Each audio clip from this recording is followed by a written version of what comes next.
दोस्तों पिछले कुछ सालों में हमने देखा है कि भारत में ऑनलाइन गेमिंग ऐप्स और जुआ किस तरह से लोगों की ज़िंदगी को बर्बाद कर रहा था।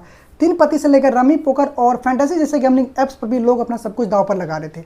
शुरुआत में ये सब मजे के लिए खेला जाता था, लेकिन धीरे धीरे यही खेल एक जाल में बदल गया। कोई अपनी सैलरी हार बैठा तो कोई जेवर बेचकर इन गेम्स में पैसा डालता रहा। कई घर टूट गए क्योंकि एक इंसान की लत ने पूरे परिवार की खुशियाँ छीन ली। आपने अखबारों और न्यूज़ में तो सुना ही होगा कि कहीं एक स्टूडेंट ने कर्ज में डूबकर अपनी जान दे दी, तो कहीं एक पिता ने अपने बच्चों का फीस का पैसा इन गेम्स में गवा दिया। अब यह खेल सिर्फ एक खेल नहीं रहा था, बल्कि यह एक जहरीला लत बन चुका था। और सबसे खतरनाक बात तो यह थी कि यह हर किसी के जेब में था। बस एक क्लिक और मोबाइल स्क्रीन पर करोड़ों का सपना, लेकिन हकीकत में करोड़ों का नुकसान। और यही वो एडिक्शन था जिसने सरकार को मजबूर किया कि अब कोई बड़ा कदम उठाया जाए। इन सभी चीज़ों को देखते हुए भारत सरकार ने एक बड़ा फैसला लिया। 22 अगस्त 2025 को भारत में इन ऑनलाइन गेमिंग ऐप्स और बैटिंग ऐप्स को पूरी तरह से बैन कर दिया गया। यानी अब कोई भी ऐप जो सट्टेबाजी या पैसे के लेन देन को बढ़ावा देता है, अब वो भारत में नहीं चल सकेगा। सरकार ने साफ साफ कहा है कि दिन पति, रमी, पोकर, सट्टा और इस तरह के सभी रियल मनी गेमिंग ऐप्स अब इलीगल माने जाएंगे। कोई भी कंपनी इन ऐप्स को प्ले स्टोर या ऐप स्टोर पर नहीं डाल पाएगी। अगर कोई ऐसा करता है तो उन पर कड़ी कार्रवाई होगी। लेकिन यहाँ पर एक चीज़ ध्यान देने लायक है, सभी ऑनलाइन गेमिंग ऐप्स बैन नहीं हुए। जी हाँ दोस्तों, आपने सही सुना, सभी ऑनलाइन गेमिंग ऐप्स बैन नहीं हुए हैं। अगर कोई गेम स्किल बेस्ड है, जिसमें मज़ा या कॉम्पिटिशन है, जैसे चेस, कैरम, पबजी, बीजीएमआई या फ्री फायर, तो ये ऐसे ही चलते रहेंगे। इस पर कोई रेस्ट्रिक्शन नहीं है। सरकार का निशाना उन ऐप्स पर है जो ऑनलाइन गेमिंग के नाम पर लोगों से पैसे लूट रहे थे। इतना ही नहीं, सरकार ने इन ऐप्स के प्रमोशन और एडवर्टीजमेंट पर भी सख्ती बरती है। अगर कोई सेलिब्रिटी या इन्फ्लुएंसर इन ऐप्स को प्रमोट करता या प्रचार करता पकड़ा गया तो उन पर 1 करोड़ रुपए की जुर्माना और 3 साल तक की जेल भी हो सकती है। यानी कि सरकार के इस फैसले के बाद अब कंपनियों को यह साफ साफ बताना पड़ेगा कि उनका ऐप्स स्किल बेस्ड है या फिर पैसे लगवाकर जीतने हारने की लालच देता है। सरकार का कहना साफ है कि खेल सिर्फ मनोरंजन के लिए होना चाहिए, ना कि किसी की जेब काटने और जिंदगी बर्बाद करने का जरिया। अब यहाँ पर एक सवाल उठता है कि इस फैसले के नेगेटिव और पॉजिटिव साइड क्या होंगे। तो सबसे पहले पॉजिटिव की बात करते हैं, नेगेटिव को बाद में देखेंगे।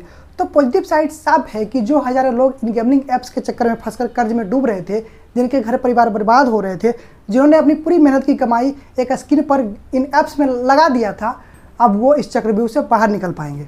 जो छोटे बच्चे और कॉलेज स्टूडेंट क्विक मनी के चक्कर में इन ऐप्स में फंस जाते थे, बैन से आदत रुक सकती है। कई राज्यों में ऐसे केसेस आए हैं जहां लोग ऑनलाइन सट्टा और कार्ड गेम्स में लाखों हारकर आत्महत्या कर ली।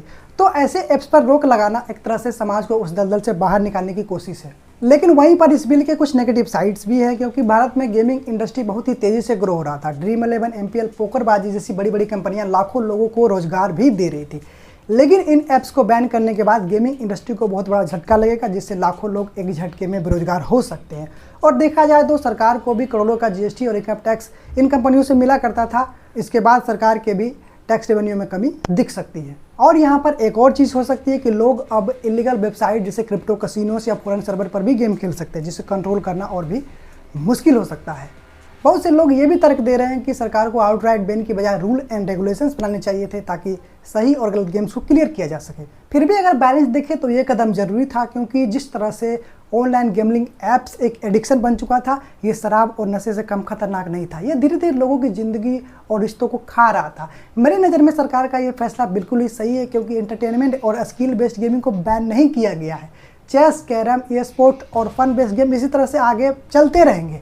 रुकी है तो सिर्फ वो लत जो लोगों को अंदर से तोड़ रही थी। कभी कभी समाज को बचाने के लिए ऐसे कड़े कदम उठाने पड़ते हैं। दोस्तों, ये कहानी कुछ ऐप्स और नंबर्स का नहीं है, बल्कि ये कहानी उन लाखों लोगों की है जिनकी ज़िंदगी इन गेम्स के चलते बर्बाद हो गई।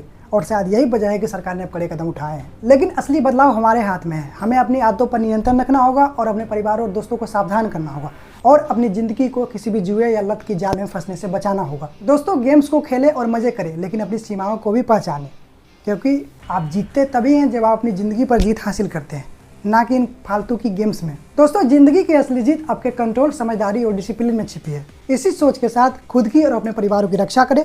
धन्यवाद।